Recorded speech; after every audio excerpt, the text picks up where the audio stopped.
Gen গল্প আরও ৩ দিন।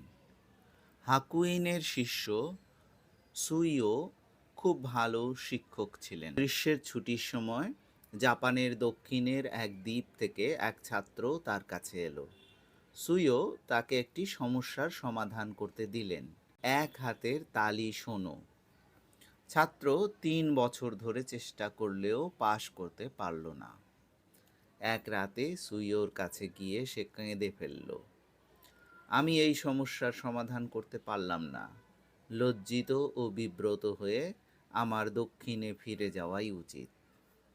সুইও বললেন, আরও ১ সপ্তাহ অপেক্ষা করো এবং টানা ধ্যান করো। তবু ছাত্র কোনো আলোর দেখা পেল না। সুইও বললেন, আরও ১ সপ্তাহ চেষ্টা করো। ছাত্র তার কথা মানল, কিন্তু সফল হতে পারল না। আরও ১ সপ্তাহ, তবু কাজ হলো না। হতাশ ছাত্রটি তাকে ছেড়ে দিতে অনুরোধ করল, কিন্তু সুইও আরও ৫ দিন ধ্যান করতে বললেন। তবু কোনো ফল এলো না। তখন তিনি বললেন, আরও ৩ দিন ধ্যান করো।